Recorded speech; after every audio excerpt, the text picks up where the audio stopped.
The production of this video was made possible by donors to the Orchestration Online Patreon initiative. Please consider adding your support to the creation of free educational internet resources by visiting our Patreon page linked below.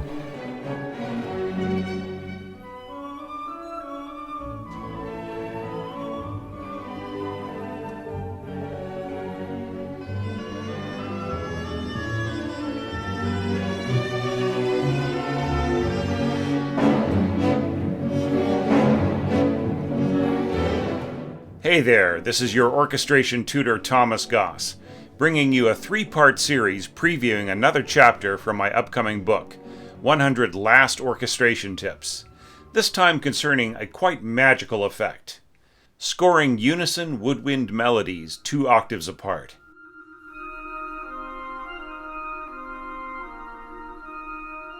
Scoring exposed woodwind duos, playing unison melodic lines 2 octaves apart, entails more than just stacking 2 instruments. The enhancement of certain timbral qualities can create new, powerful colors and emotional effects. Just to be perfectly clear here from the beginning, I'm talking about 2 woodwind instruments playing the same identical series of notes 2 octaves apart, in an exposed melodic duo within an orchestral texture that supports rather than distracts. We most often associate this approach with 20th century composers, especially Stravinsky, who employed it in many different memorable ways. But it's really part of a tradition of timbral manipulation that goes all the way back to church organists, who might combine different ranks of pipes in a number of configurations, especially in accentuating the higher partials of a lower foundational tone.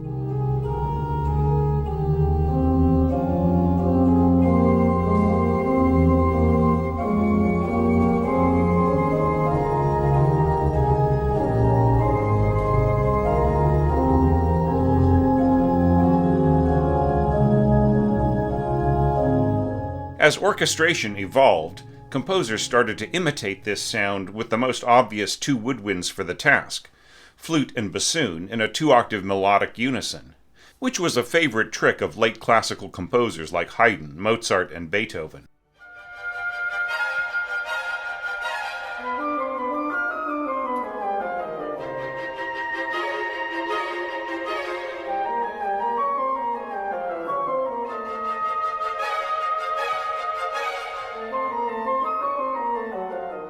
We're going to start our analysis of 2-octave woodwind unison duos with a special look at the flute over bassoon combination, as it's something of an exemplar for the whole category.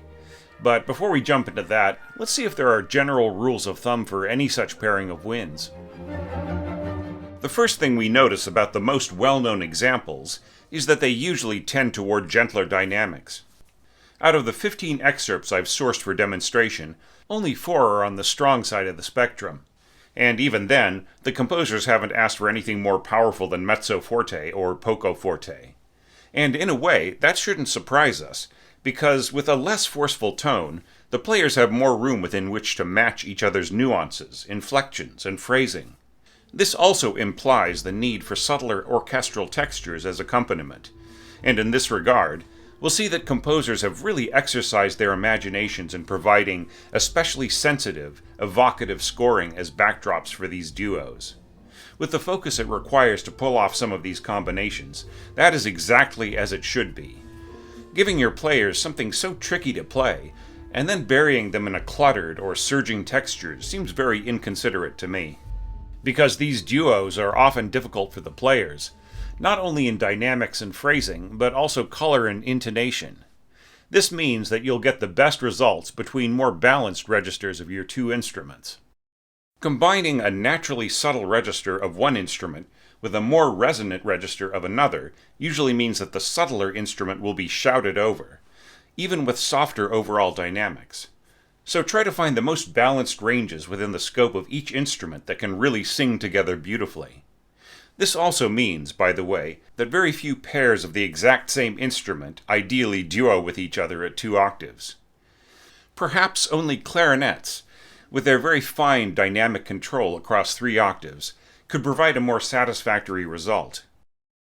In Stravinsky's Symphony in C, he briefly scores both flutes and oboes playing exposed double-octave Ds, An intriguing idea, as the low oboe and the higher flute both compensate for the weaker low flute and higher oboe.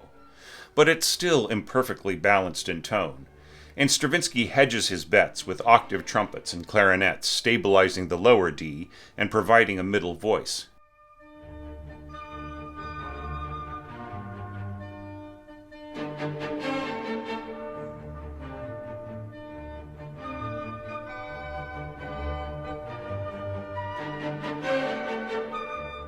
With all this in mind, I've provided a set of charts illustrating which registers work together for the most practical results in these duos, which we'll explore over this series of videos.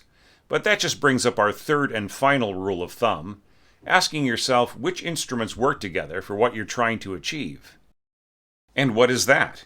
Do you aim for a definition of color between your instruments, the lower timbre tracking the higher one comically or perhaps in a kind of unearthly way? Or do you aim for a more unified sound, in which the listener isn't sure whether they're hearing one or two instruments, as they merge together so perfectly?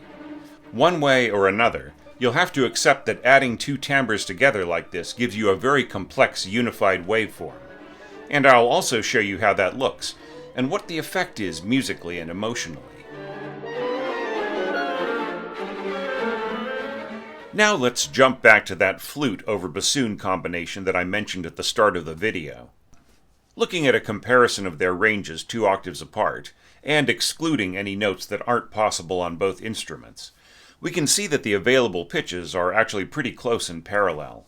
A little over 3 octaves for both instruments from a low B to a top D.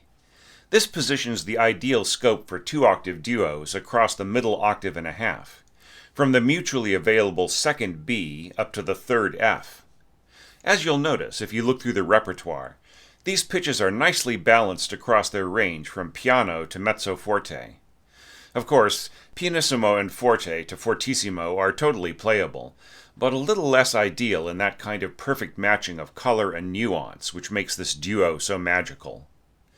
On lower pitches, as the flute becomes ever more delicate in tone and projection, the bassoon will tend to dominate as it gains more and more natural richness. This isn't to say that you cannot or should never score down to this very low area in this way, as there is certainly some clever chamber scoring that experiments with all sorts of seemingly unlikely team-ups, but rather that the players will have to do more and more work to compensate and match one another, and the effect may evoke less wonder than incredulity from your listeners. In this low register, English horn or clarinet will make much better, more balanced partners than the flute 2 octaves higher than bassoon, though of course with quite different colors. Likewise, at the other end of the mutual ranges, as the flute's timbre becomes ever more direct and piercing, and the bassoon's ever more intense and thin, the combination at 2 octaves becomes progressively more problematic in balance and intonation with each upward step. The difference in character becomes ever more pronounced rather than integrated. Once again, English horn, or possibly even oboe, would make a better 2-octave partner, this time below the flute, rather than pushing the bassoon up into its very strained altissimo register. But the flute will still tend to dominate, even at that, on its top C and D. Now let's see how a master composer puts all this information to good use. The Adagio second movement of Haydn's Symphony No. 71 includes 2 successive passages for flute and bassoon soli, with its first passage almost completely scored as a 2-octave unison duo. Its range of pitches is well within the ideal central scope of my chart, from a low F5 over F3 to a high D6 over D4. The accompanying string orchestration is very light, with the whole section pizzicato, with the exception of a lovely little wandering pattern in second violins. Haydn really plays it safe all the way through, going to a single octave between his duo partners rather than sending the bassoon down to a low E, then going to tenths and another single octave as this first passage wraps up. Of course, Haydn's sense of inventiveness prevents him from continuing in this way for much longer. Therefore I've added on the second passage, in which he loosens up the duet into different approaches, like imitation, contrary motion, melodic development, and so on. As simple as all this may be, It gives the players a chance to shine with subtle expression and graceful interaction.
Did you notice how Haydn wants the listener to clearly distinguish the two timbres throughout, maintaining the sense that this is a duet, rather than an attempt to merge the instruments into a single voice? That's a natural outcome of the way each instrument's waveforms operate. Let's go back to that lowest combined pitch of Haydn's from the first screen, F5 over F3. For bassoon, we see a very simple progression of individual spiky peaks on this spectrogram, showing the bulky root of the tone on F3, then a powerful body of tone from the second to fourth partials, followed by a rich sheen of tone in which the fifth and 10th partials, representing the major third, lurking within the tone, are somewhat pronounced. This very direct series of overtones is what gives the bassoon such a warm resonance throughout its lower to middle range. All well and good. But now let's compare it to the flute's waveform. We see the overblown fundamental sitting on F4, then a very powerful root tone an octave above on F5. The body of tone is a little disjunct, with a weaker fourth partial, and then a more focused sheen falling off across another octave or so. But of course, you've noticed the strong subharmonic making a bit of a hump on the pitch of F2. This undertone is something you feel more than hear in flute playing, and it can populate the waveform with its own set of overtones alongside the main ones we just looked at, adding a beautiful radiance to the tone. When the waveforms of the two instruments are combined, you can see that while the flute shares that strong partial on its root of F5 with the bassoon, its body and sheen of tone are pronounced enough to easily stand over the rapidly declining overtones of its lower partner. And yet its subharmonics overtones fold subtly into the bassoons, so the combination may have a kind of purifying effect on the flute, and a further enriching of the bassoon.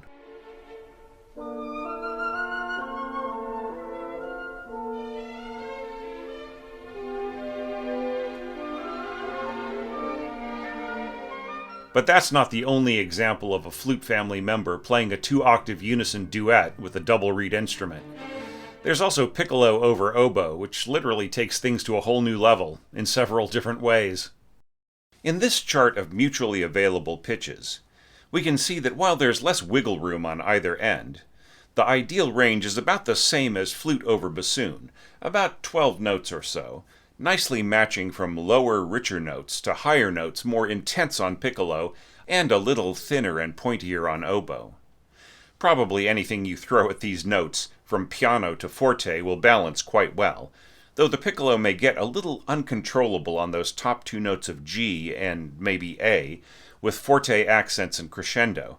So use a bit of caution up there, as you would need to even with piccolo solo. Then, as you may well know already, the very highest pitches on piccolo tend to shriek, which will certainly overpower oboe 2 octaves below, not to mention be very difficult for the players to nail in terms of intonation. On the opposite end of the scale, the lighter, subtler pitches of middle register piccolo are probably no great match for the heavy, pungent tone of the oboe's bottom notes. But that still leaves quite a scope for very striking combinations.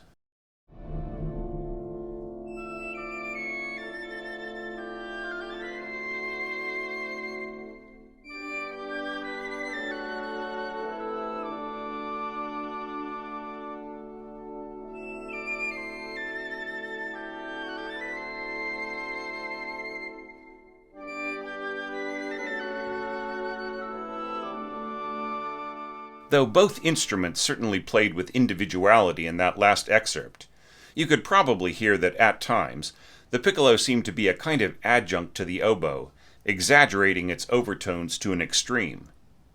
Here in these spectrograms of E7 in piccolo over E5 in oboe, you can see how that works. Just like the bassoon, the oboe as a double reed instrument has a nice fat root tone, followed by prominent spiky overtones, especially on its well-defined body of tone and fifth partial. The piccolo is similar to the flute, though I've left out its subharmonics on this chart. You can see how they populate the piccolo's standard overtones with a lot of little acoustic artifacts, leading to a greater richness of timbre. Nevertheless, the pitch of written E6 on flute family instruments, sounding E7 on piccolo in this case, is usually played as a 2-octave overblowing of the lowest written E. For piccolo, that's written E4, sounding E5. So we see the overblown fundamental pitch of E5 on the spectrogram, followed by very prominent spikes on the standard set of overtones as they rise above all the complexities hanging over the subharmonic. When the two waveforms are overlaid, we again see the lower double reed absorbing those complexities to become even a little richer, while the piccolo gains somewhat of a cleaner, more focused timbre. But since all the overtones are so very high in pitch, the piccolo's body of tone replaces the oboe's weaker sheen of tone, and when they're played in very exact unison, then we get that sense of exaggeration I just talked about. The result is a very bright, supercharged tone, which has been used many times in certain kinds of programmatic and cinematic scoring. Just be careful, though. It can end up sounding really cutesy if you let it go on for a long time.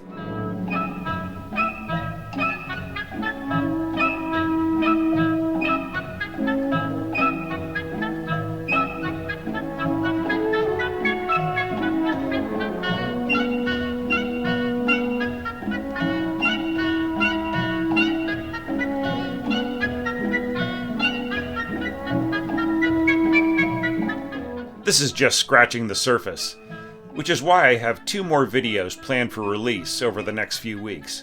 Please join me next time for an exploration of oboe over bassoon, clarinet over bassoon, and a very special example of English horn over contrabassoon. In the meantime, I'd love to hear your favorite instances of this approach. Please share in the comments below, and I'll see you soon.